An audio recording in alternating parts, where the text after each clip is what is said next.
Hey everyone, Livy here, back with another video, and this time I have another VR to do today, which is, okay, actually let me pause.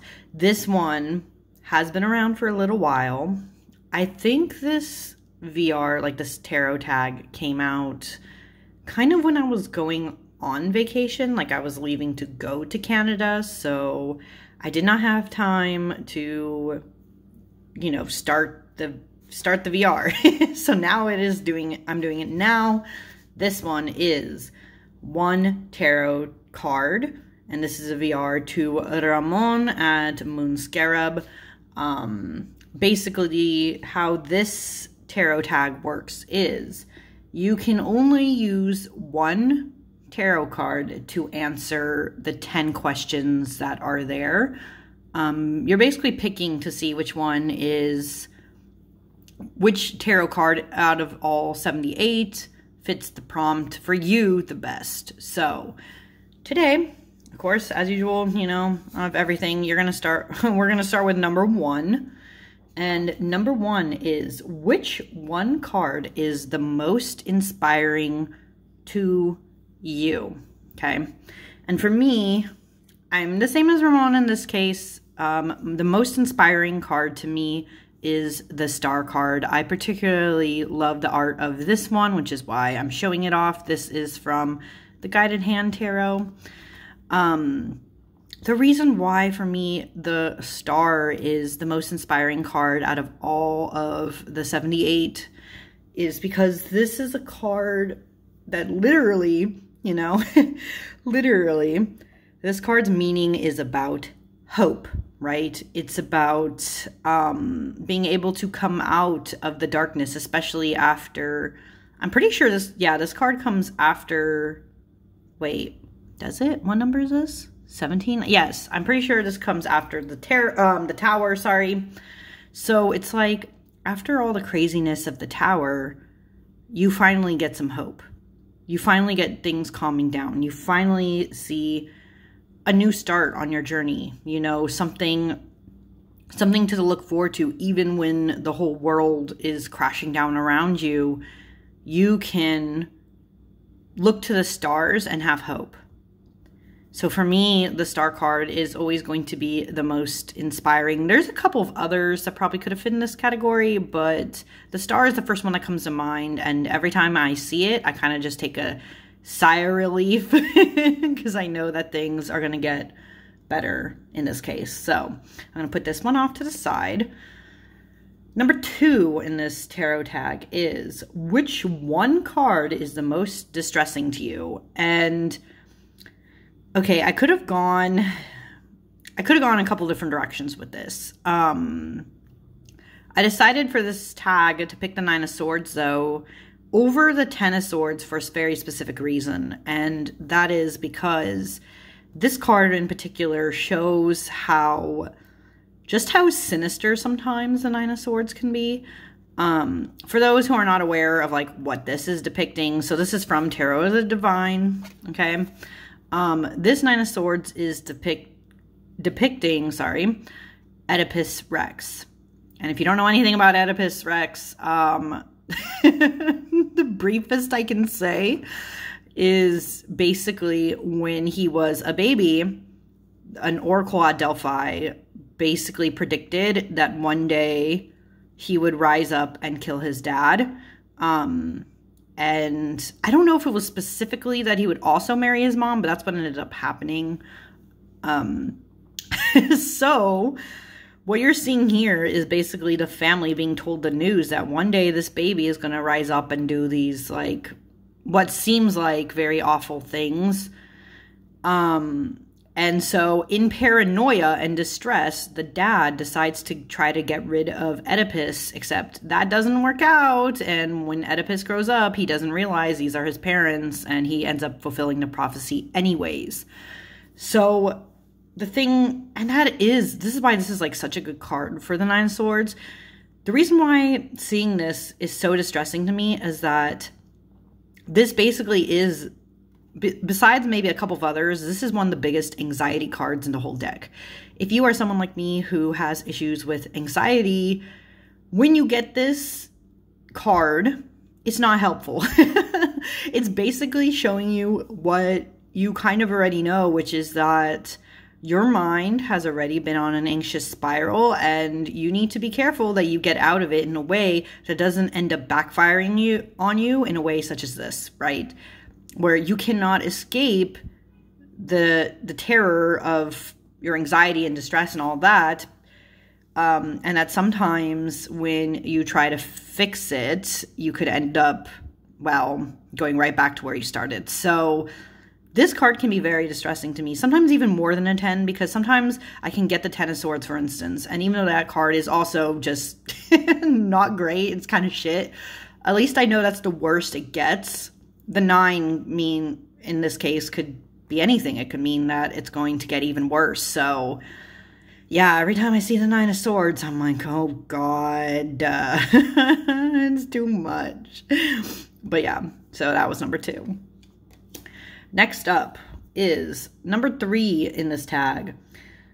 Which one card is the most oh God, I always have trouble saying this word for some reason.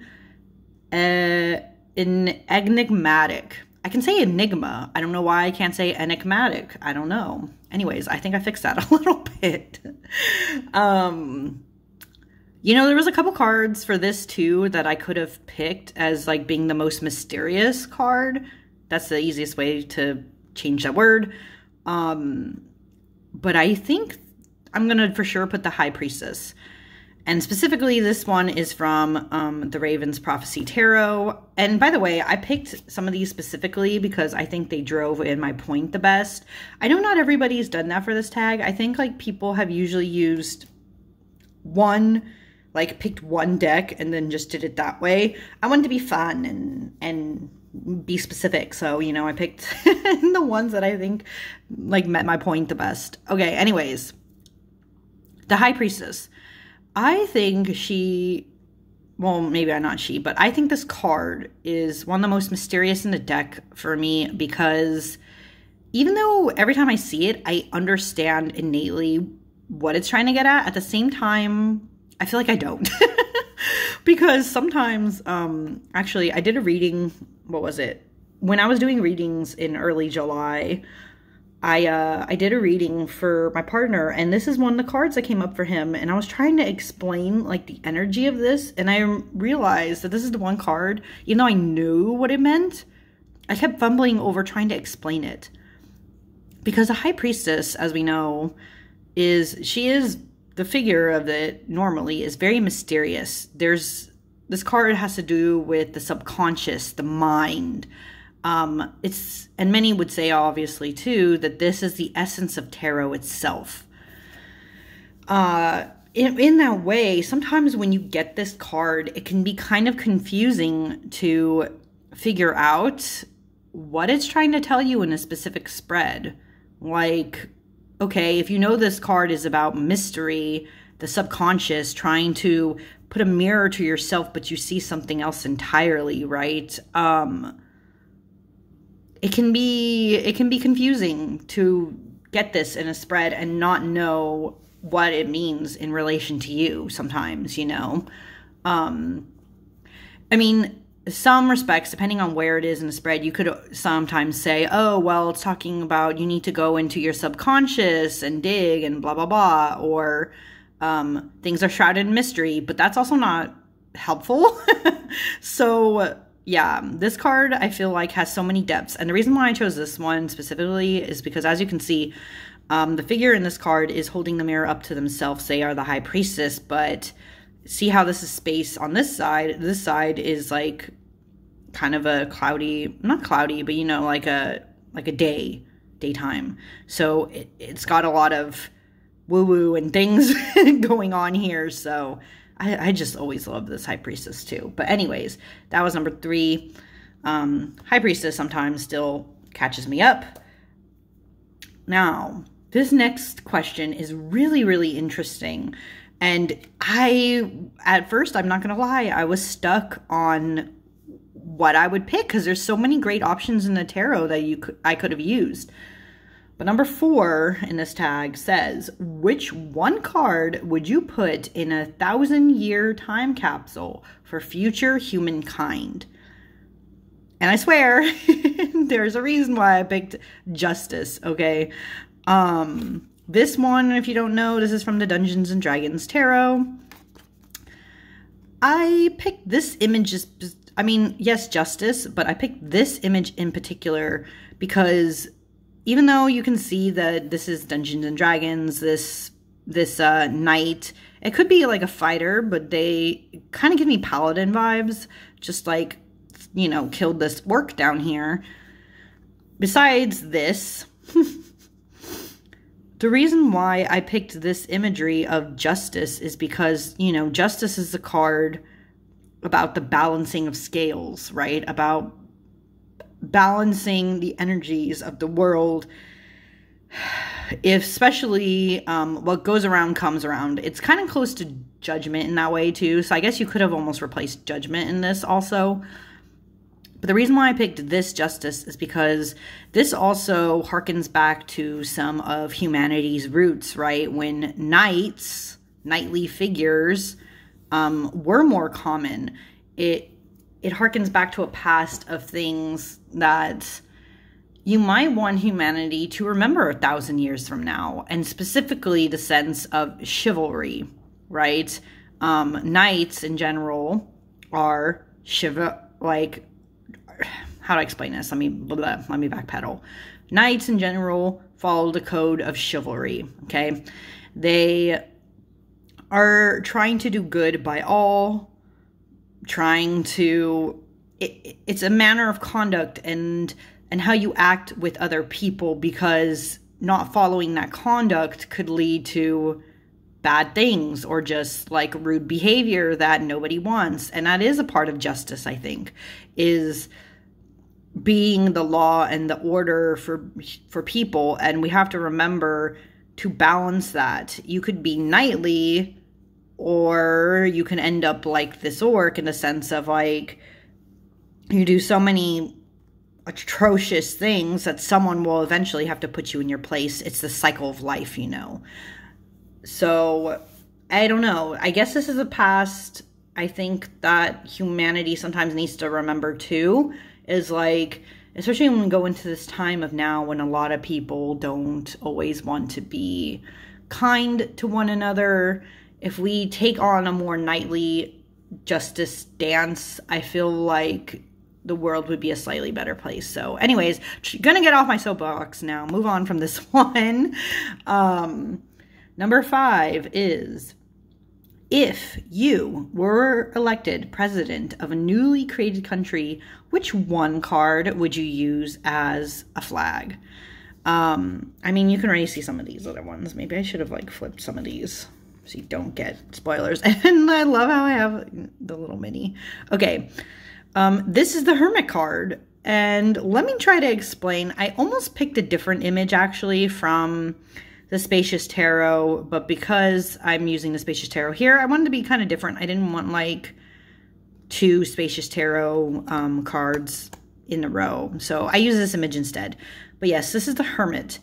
And the reason why I would do maybe somewhat simplified, like the main bits of this imagery on as a flag for a country, is because I really like the idea of being a light in the forest when everything else is burning down around you, right? In this case, as you can see, it's some kind of castle that maybe this figure was a part of, you know?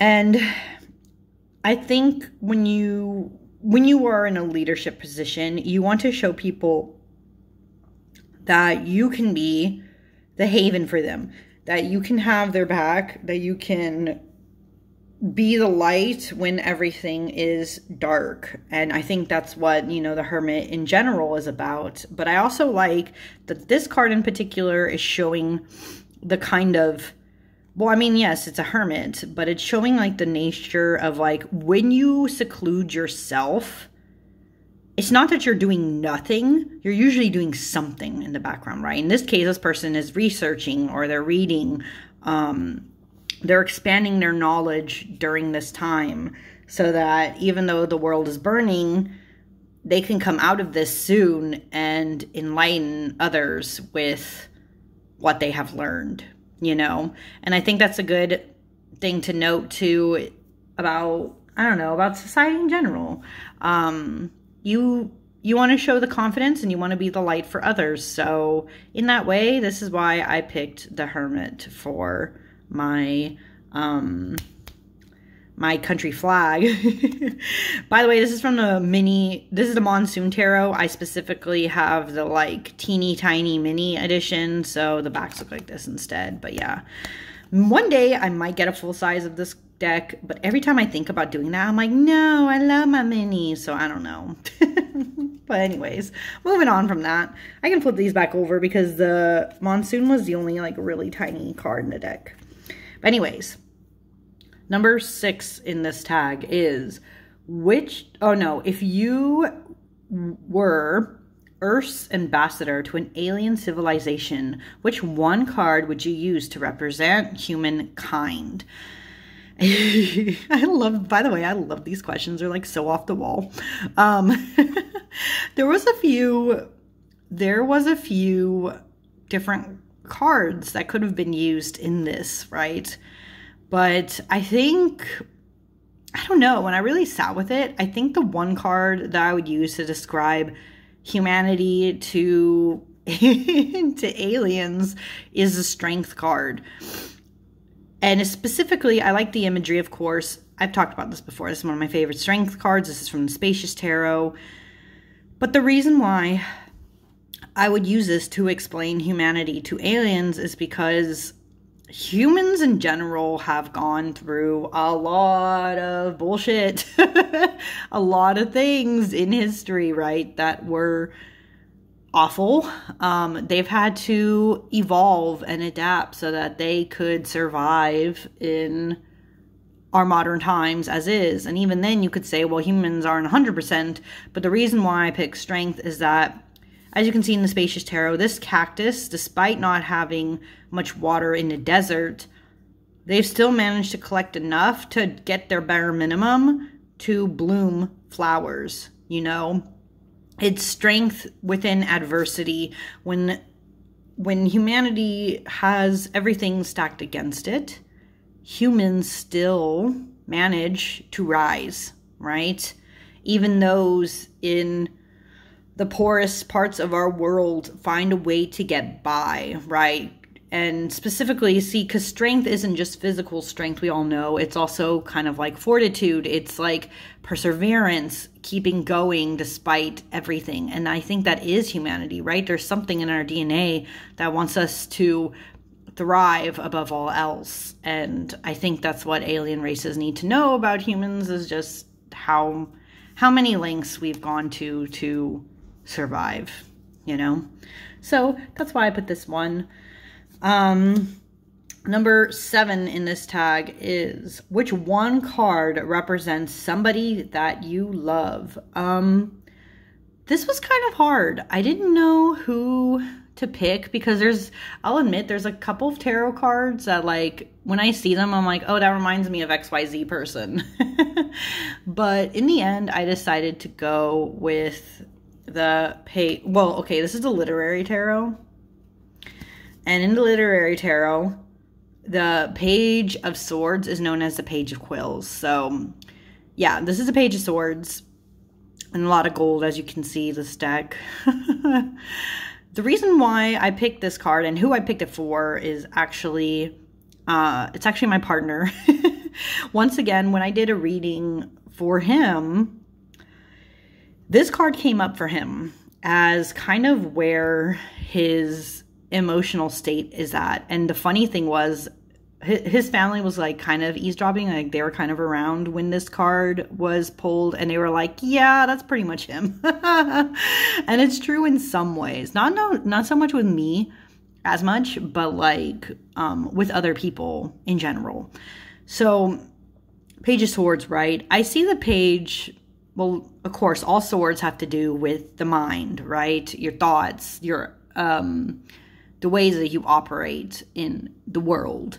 And the page in my mind, to differentiate them between, you know, the knight, the queen, the king, the Page of Swords is kind of like this scene. So this is from the Literary Tarot, takes images from a bunch of different books, just one book for one card. This apparently is the importance of being earnest, okay?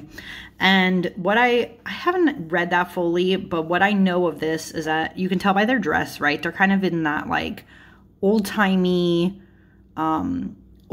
wear. And with that comes a certain level of, I don't know how to explain this. It's like a certain level of wit involved in that. Like, like when they were at tea parties together, a lot of them were very, very careful about what they said, but they said things in a way that wasn't outright malicious. And I think that's what the Page really is that there's somebody who, they have a way with words, and they might give underhanded jabs sometimes of like, you know, just reality busting things, but they're not completely like, when they say something, you're not like completely offended. And it's usually delivered in kind of like a lighthearted, jesting way, if that makes any sense at all. And that's kind of where my partner is at. So yeah, every time I see this card now, I'm kind of more reminded of him. And that's kind of how he is. He's very lighthearted. And but at the same time, he'll have his moments. And I think that's what a lot of the swords signal, you know. So Page of Swords. Now, this one was really hard. Question number 8, okay, is which one card would you use as the cover of your autobiography? And this was actually hard for me because, okay, my first thought was to go with the 9 of Wands because it's kind of where I'm at a lot of times. But if I could have specifically this image of the sun as my autobiography, I think this would be the most accurate for me. I've talked about this before. This is one of my favorite sun cards in general, just ever. But the messaging on this one, like this, the way that I view the sun is very much depicted here, in the sense that the sun is a card I sometimes have a hard time connecting with, because it's supposed to be about happiness, joyfulness, everything's cute and cheery and everything's great. And it's like, not really. And you're also not acknowledging that to get to the sun, you've had to go through storms, you had to go through the clouds, you had to deal with a lot of hard times. And I think in that way, this is the better depiction for me of the sun. And what I would want is like trying to find that search for happiness and sunlight within the storms. And I don't know. I still always love the sun card, like every single time. I'm so connected to this one. But this is what I would use for my autobiography, because I did have to get through a lot of crap even to get to where I am now, which is even 100%, by the way. So, you know, I don't know. This one I connect to the most. And this one is the one, if I could have this particular image, I'd go with the sun. Otherwise, it probably would be the 9 of Wands typically. But yeah, this one for sure. Okay, next up. This one I'm really going to have to explain because, anyways, let me say that. Let me say what the actual question is for number 9, okay? Number 9 is, if you could upgrade one minor arcana card to major arcana status, which would it be? Now, this is a really cool card, and it is something like we should think, I mean, really cool question. This is something I think a lot of people should think about, because even though it's called the minor arcana, let's be honest, a lot of those situations going on in there could be applied to big moments in life too, and also just are, I don't know, they're not as minor for me as I feel like a lot of people see them. But the one card that I think should be one of the ones that I think should be upgraded to Major Arcana status is actually the Seven of Cups. And you might be thinking, well, why? Why this one in particular out of any others? Because there's a lot of cards that you could say are even worse, right? Or worse or better in depicting parts of life. But I think the Seven of Cups is important because if you don't know, this card is about choices, as you can see here. Alice this is the Wonder World Tarot, but Alice, right, has to decide between these options. Where does she go? What does she do? And any of these options could be equally good or bad. That's the thing too. They all look enticing, right? Even if they're not actually the greatest when you get to that moment. So the thing is with this card is that, well, one, if you have issues with anxiety like me, this is also relatable because sometimes you might think that you have so many options in your way when maybe you don't, or just like you overthink things and so you weigh out all the options and you can see them all like this. But the reason why I think this should be a Major Arcana card is because every single person on this earth, I feel like, comes to a moment like this where you have to make a big choice in your life and you don't know if it's going to be the right one or the wrong one, but either way, you have to make a choice. You have to pick something at some point. Maybe your options aren't as many as 7. Maybe at the time of your big choice that you have to make in your life, you only have 4 options, or maybe you're only picking between 2. But the point is, you still have options weighed out for you, and you will come to crossroads. You will need to decide which one is the right for you. I don't know any person who has not had to make this kind of choice at some point in time. And that's why I think it should be acknowledged within the Major Arcana, because these kind of moments will come for you. They will show who you are as a person later down the road, right?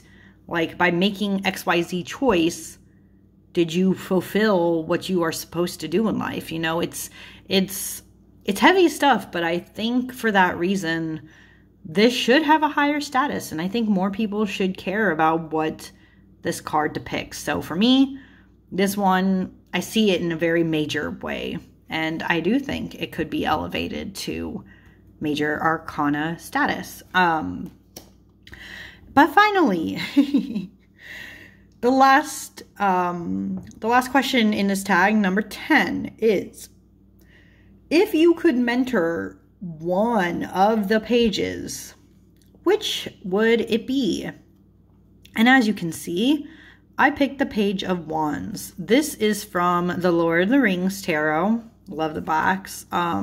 Love the cardstock in general, actually. It's very buttery. Anyways, the reason why I picked the Page of Wands, and I think Mary gave me a good point of why I would pick the Page of Wands, is out of all the pages, I feel like I relate the most to the Page of Wands. Or at one point in time, I knew I was a Page of Wands, if that makes sense.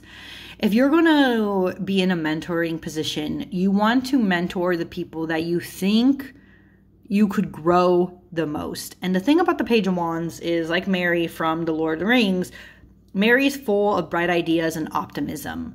He wants to show the people of Rohan that he can fight amongst them, that he can prove his worth, that he believes what they believe in their sense of honor, their code of conduct, everything that they do. It's a passion for him, and he just wants somebody to take him under his, or take them under his wing, or their wing, sorry, take him under their wing and prove himself, right? That he's able to be a warrior just like the rest of them. And I really resonate with that, like being able to hone and refine somebody who has a lot of passion already, who I know will be dedicated to persevering despite all else, you know? I like the idea of that. And so for that reason, I would want to take on somebody who does have that Page of Wands energy, because they will be ready to do the hard work of proving that they can be them best selves. Whether that's like, if I was going to take somebody under my wing who wants to write, right? They don't know the first thing about writing, but they want to be a writer. That kind of thing, like getting ready to hone your craft. I get very excited by that. So I would want to be able to mentor this kind of person. And yeah, that, I feel like I was kind of on autopilot, but that is all the prompts for this tag. This was a really fun one. I do like the idea of using one tarot card to answer a bunch of questions. I wonder if Ramón would be interested in doing like a part 2 of this, where there's like different questions in there. I don't know, because I really like the format of having to pick one. But anyways, I hope you guys enjoyed this, and I'm going to head out. But thank you for watching if you have so far, and I will see you all again next time. Bye.